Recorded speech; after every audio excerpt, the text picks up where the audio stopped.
Hello everyone, welcome to achievers. मेरा नाम है मेघा जायसवाल।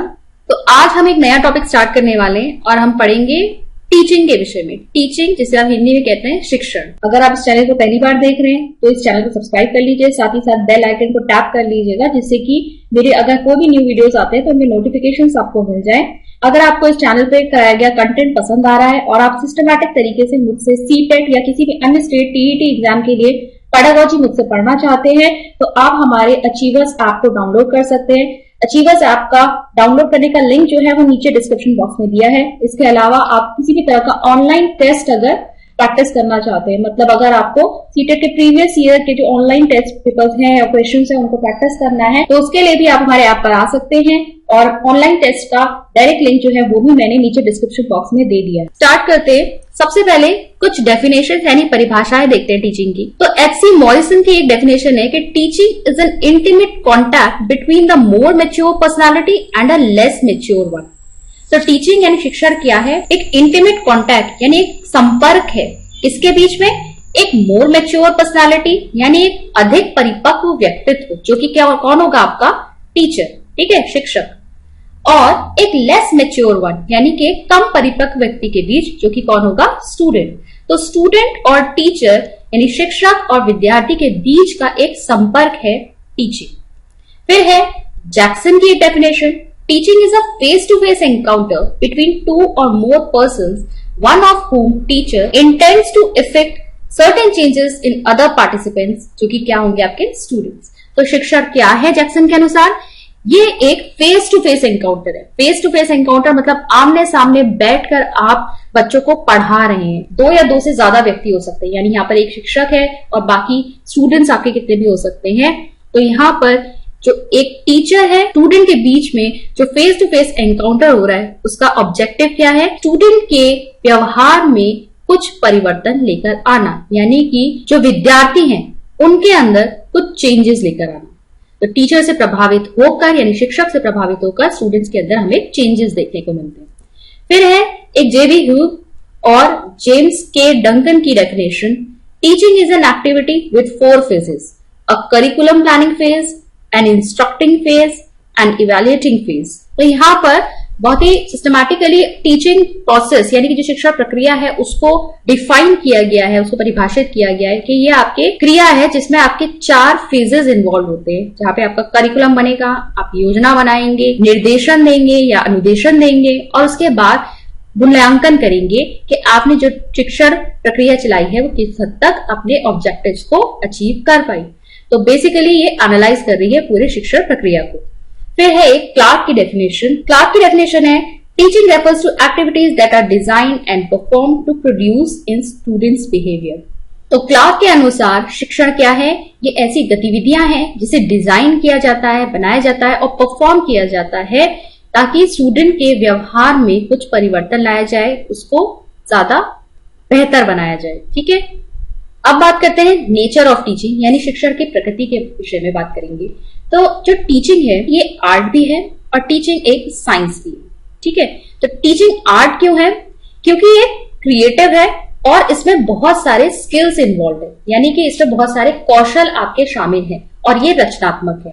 जैसे कि हम इसमें क्या क्या यूज करते हैं? हम इसमें प्लानिंग करते हैं, योजना बनाते हैं, हम डिजाइनिंग कंटेंट, जो विषय वस्तु हमें पढ़ानी है हम उसको डिजाइन करते हैं, उसे बनाते हैं, असाइनमेंट्स बनाते हैं, इवैल्यूएशन के लिए मूल्यांकन करना होता है जब हमें बच्चों का, तो हम उसके लिए असाइनमेंट्स तैयार करते हैं। इन सभी चीजों में टीचर की क्रिएटिविटी और स्किल्स लगते हैं, यानी कि टीचर की अपनी रचनात्मकता और अपने कौशल जो है उनका प्रयोग करके एक शिक्षक जो है टीचिंग में ये सब कार्य करता है। इसके अकॉर्डिंग जो टीचिंग है वो एक आर्ट है, लेकिन टीचिंग को हम कहते हैं कि ये साइंस भी है। अब साइंस हम इसलिए कह रहे हैं क्योंकि ये सिस्टमैटिक है, प्रैक्टिकल है और लॉजिक है। सिस्टमैटिक है मतलब ये व्यवस्थित है।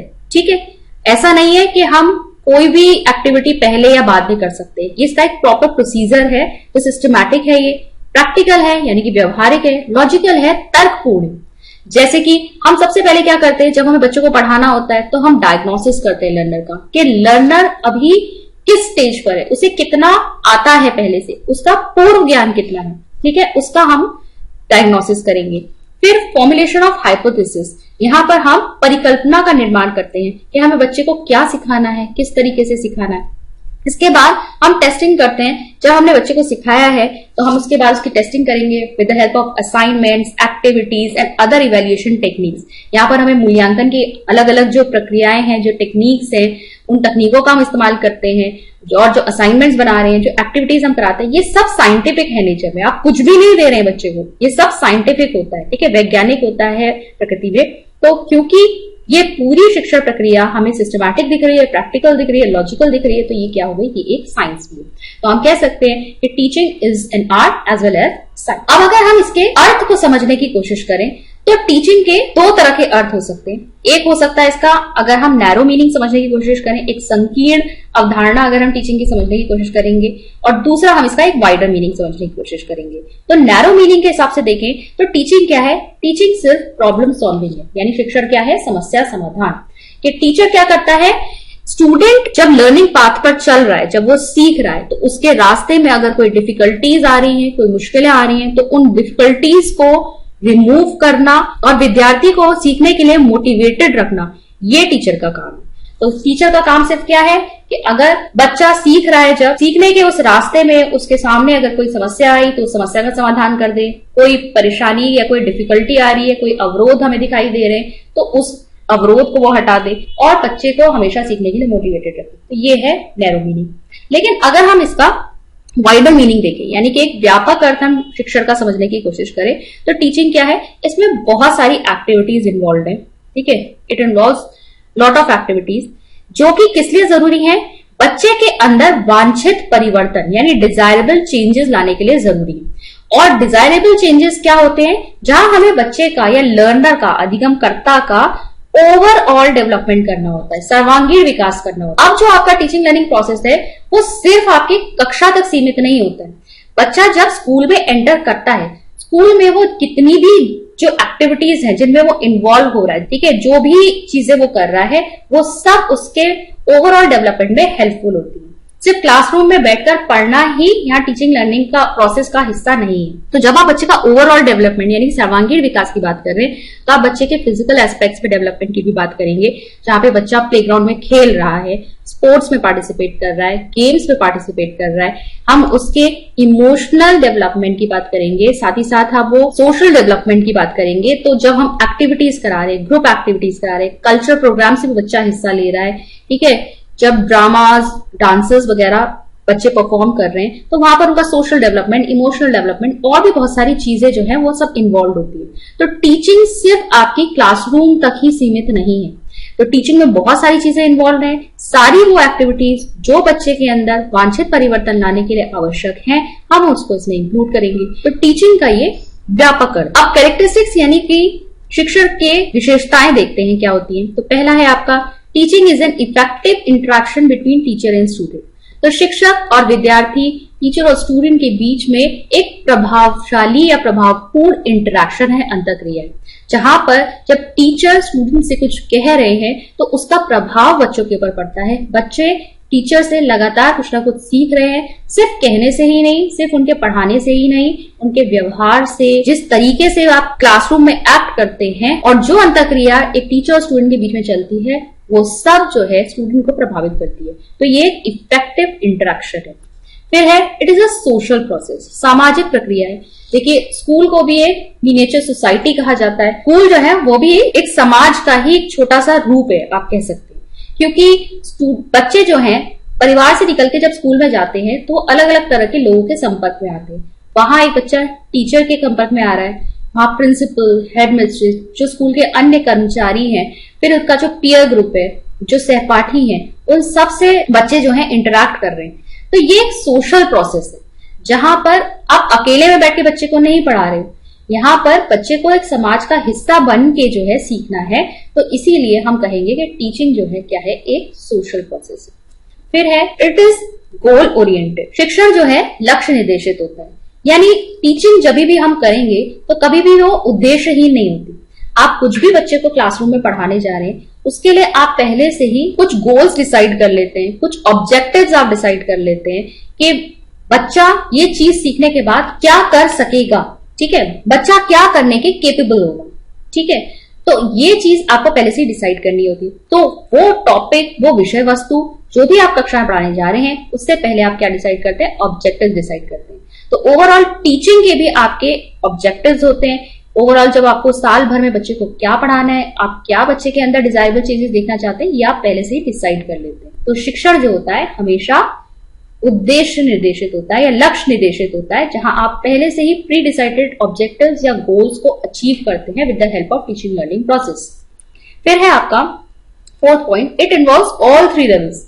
अब 3 जो हमारे ये लेवल्स टीचिंग के होते हैं वो होता है memory level, understanding level, reflective level. Hindi में कहते हैं मेमोरी लेवल को स्मृति स्तर, अंडरस्टैंडिंग लेवल हो गया बोध स्तर और रिफ्लेक्टिव लेवल हो गया आपका चिंतन स्तर। मेमोरी लेवल में जो टीचिंग होती है उसमें बच्चा रट के सीखता है, अंडरस्टैंडिंग लेवल में बच्चा समझ के सीखता है, रिफ्लेक्टिव लेवल में चिंतन करके, यानी कोई समस्या आपने बच्चे के सामने रखी, वो बच्चा उस पर खुद से विचार करेगा, खुद से सोचेगा और फिर उसका सोल्यूशन निकालेगा। ठीक है, इसके विषय में हम और बात करेंगे जब हम इसे डिटेल में देखेंगे। फिर देखिए, टीचिंग हैज वेरियस फॉर्म्स। अब शिक्षण के बहुत सारे फॉर्म्स हो सकते हैं, जैसे फॉर्मल, इनफॉर्मल, औपचारिक और अनौपचारिक। औपचारिक शिक्षण आपका क्या हो गया, जैसे कि फॉर्मल टीचिंग में आपका आ जाएगा जो स्कूल में आपकी शिक्षा हो रही है, जहां पर आपका टाइम पहले से ही प्री डिसाइडेड है, आपका एक टाइम टेबल सिलेक्टेड होता है, कितने कितने देर के पीरियड लगेंगे, कितने से कितनी देर तक आपका स्कूल लगेगा। इसके अलावा एक निश्चित स्थान होता है, कक्षा में बैठकर कहाँ पे आपको पढ़ाई करनी है। फिर आपकी करिकुलम प्री डिसाइडेड होता है, यानी कि आपको क्या पढ़ना है, सिलेबस डिसाइडेड है आपकी क्लास का, एग्जाम्स होते हैं प्रॉपर। तो ये जहां पर सब चीज ऑलरेडी डिसाइडेड है, निश्चित है, वो आ जाएगी आपकी औपचारिक शिक्षा, यानी कि फॉर्मल टीचिंग। ठीक है, औपचारिक शिक्षण। इनफॉर्मल ट्रेनिंग क्या हुई, जो आप क्लासरूम के बाहर जो भी आप अपने आसपास के लोगों से सीख रहे हैं वो आपका इनफॉर्मल ट्रेनिंग में आ जाएगा। आप अगर घर में आप अपनी मम्मी से कुछ सब्जी बनाना सीख रहे हैं, वो भी एक तरह की इनफॉर्मल ट्रेनिंग हो गई। ठीक है, अनौपचारिक रूप से।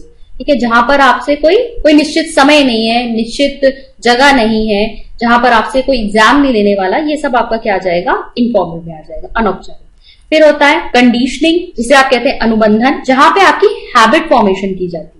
और फिर होता है इंडॉक्ट्रिनेशन। इंडॉक्ट्रिनेशन मतलब समझना। इन सभी फॉर्म्स को हम डिटेल में भी देखेंगे कि कैसे टीचिंग इस तरह के वेरियस फॉर्म्स ले सकती है। फिर देखिए, it is a professional activity involving teacher and student. तो एक व्यावसायिक क्रिया है ये। टीचर जो है वो या तो किसी इंस्टीट्यूशन में पढ़ाते हैं या घर पर भी पढ़ा रहे हैं, तो ट्यूशन की तरह इसको पढ़ाते हैं, तभी भी क्या करते हैं, स्टूडेंट से इसके बदले में फीस लेते हैं, या अगर आप इंस्टीट्यूट का हिस्सा है तो टीचर को इसके लिए सैलरी मिलती है प्रॉपर। तो एक प्रोफेशनल एक्टिविटी, व्यावसायिक क्रिया है। फिर है, it can be observe through teacher behaviour and pupil teacher interaction. तो टीचिंग को हम क्या कर सकते हैं, ऑब्जर्व कर सकते हैं, जब हम शिक्षक का व्यवहार देख रहे हैं और जब शिक्षक और विद्यार्थी के बीच की अंतःक्रिया देख रहे हैं। तो दोनों के बीच में क्या इंटरेक्शन चल रहा है, वही आपकी टीचिंग है। एक प्यूपल और टीचर के बीच में जो इंटरेक्शन चल रहा होता है, और टीचर का जो बिहेवियर, जो ओवरऑल क्लास में वो किस तरीके से सिखा रहा है। ऐसा नहीं है कि एक ही जगह पे खड़े होकर बोलना है, वो अपने हाव भाव में परिवर्तन लाते हैं, घूमते हैं, कक्षा में राउंड लेते हैं, और जो भी चीजें उनके व्यवहार में हमें दिख रही हैं उस समय, वो सब क्या है, टीचिंग का ही हिस्सा है। तो हम टीचिंग को ऑब्जर्व कर सकते हैं। फिर है, it is modifiable through feedback mechanism. तो पृष्ठ पोषण प्रणाली द्वारा एक टीचर के बिहेवियर को मॉडिफाई किया जा सकता है, उसमें बदलाव लाया जा सकता है। तो बहुत सारे ऐसे परसेप्शन भी है कि टीचर तो जन्मजात होते हैं। ठीक है, जिसको पहले से ही, जिसको टीचिंग का शौक होता है, जन्मजात है, वो जन्म से ही उसके अंदर शिक्षक के गुण है, केवल वो टीचिंग कर सकते हैं। लेकिन आज हम ये देखते हैं कि अगर प्रॉपर ट्रेनिंग दी जाए, प्रशिक्षण दिया जाए, तो टीचिंग के जो स्किल्स हैं वो डेवलप किए जा सकते हैं किसी व्यक्ति के अंदर। तो टीचिंग स्किल या टीचिंग जो होती है वो मॉडिफाइबल होती है, या ये बिहेवियर एक टीचर का वो मॉडिफाइबल होता है पृष्ठ पोषण तंत्र द्वारा। अभी पृष्ठ पोषण तंत्र द्वारा क्या होता है, जब आप बीएड की ट्रेनिंग करते हैं उस दौरान भी आपकी जैसे माइक्रो टीचिंग होती है, जहां पर आप क्या करते हैं, आप थोड़ी थोड़ी देर का टॉपिक पढ़ाते हैं, और जो आपके सहपाठी होते हैं वही स्टूडेंट बनकर बैठे होते हैं, रोल प्ले कर रहे होते हैं, वो आपको क्या करते हैं, फीडबैक देते हैं, आपको पृष्ठ पोषण देंगे कि आप कहाँ पे गलत है, कहाँ पे सही थे, किस तरह से आपको अपने बिहेवियर को चेंज कर। यही होता है आपका फीडबैक मैकेनिज्म। फिर है, it is a linguistic process, communication through language. तो यहाँ पर जो वार्तालाप हो रहा है, जो बातचीत हो रही है टीचर स्टूडेंट के बीच में, वो भाषा का प्रयोग करके हो रही है, कम्युनिकेशन हो रहा है, तो इसलिए हम कहेंगे इसे ये भाषाई प्रक्रिया है, यानी कि लिंग्विस्टिक प्रोसेस है। अब नेक्स्ट देखेंगे टाइप्स ऑफ टीचिंग, यानी आपके शिक्षण के प्रकार क्या होते हैं। तो on the basis of view point, दृष्टिकोण के हिसाब से आपके 3 तरीके की टीचिंग हो सकती है। पहली है आपकी ऑटोक्रेटिक टीचिंग, जिसे आप तानाशाही या राजतांत्रिक शिक्षण भी कह सकते हैं। दूसरा है आपका डेमोक्रेटिक यानी प्रजातांत्रिक या लोकतांत्रिक शिक्षण, और तीसरा है आपका लेजर स्फीयर टीचिंग, मुक्त्यात्मक शिक्षण। डिटेल में देखते हैं इन्हें। तो पहला देखते हैं आपका अथॉरिटेरियन या ऑटोक्रेटिक टीचिंग। एच.सी. मॉरिसन की जो डेफिनेशन हमने पढ़ी थी, teaching is an intimate contact between more mature personality and a less mature one which is design to further the education of later. ये कंप्लीट डेफिनेशन है एच.सी. मॉरिसन की teaching को लेकर कि ये एक संपर्क है एक मोर मैच्योर पर्सनैलिटी, अधिक परिपक्व व्यक्तित्व और एक कम परिपक्व व्यक्तित्व के बीच में, यानी टीचर और स्टूडेंट के बीच में, जिससे कि लेस मैच्योर वन, जो कम परिपक्व है स्टूडेंट, उसे हम शिक्षित कर सकें। तो ये जो डेफिनेशन है आपकी ऑटोक्रेटिक व्यू पॉइंट पर ही बनी हुई। विशेषताएं देखते हैं ऑटोक्रेटिक टीचिंग की क्या होती है। तो पहला है आपका it is based on classical theory of organisation, यानी संगठन के शास्त्रीय सिद्धांत पर ही आधारित है। शास्त्रीय सिद्धांत संगठन का क्या होता है कि जो बॉस होता है आपका, वही सब कुछ होता है, ठीक है, और उसके नीचे जो भी कार्यकर्ता होते हैं, जो भी उसके नीचे काम करने वाले होते हैं, उसे बॉस की बात को सर्वोपरि रखना होता है। वो सब उससे, इस संगठन के या ऑर्गेनाइजेशन की इस चेन में अगर हम देखें या इस सीढ़ी में हम देखें, तो वो सब उससे नीचे होते हैं जिन्हें बॉस की हर बात माननी होती है। तो यहां पर अगर हम देखें कि शिक्षा के क्षेत्र में यहां पर वो रोल कौन प्ले कर रहा है, teacher. Teacher is at centre, केंद्र में कौन है, शिक्षक है, ठीक है। तो ऑटोक्रेटिक टीचिंग में जो आपका टीचर होता है उसे ज्यादा महत्व दिया जाता है, टीचर सेंटर में होता है, केंद्र में होता है। Teacher is active and students are passive. तो सक्रिय कौन है यहाँ पर शिक्षक सक्रिय है, और स्टूडेंट्स जो है वो सिर्फ पैसिव लिसनर्स की तरह ही काम करते हैं, यानी कि निष्क्रिय श्रोता की तरह रूप में होते हैं। वो कक्षा में टीचर आएगा, लेक्चर देगा, बच्चे वहां पर सिर्फ बैठकर टीचर को सुनेंगे, ठीक है। तो यहाँ पर सिर्फ टीचर एक्टिव है।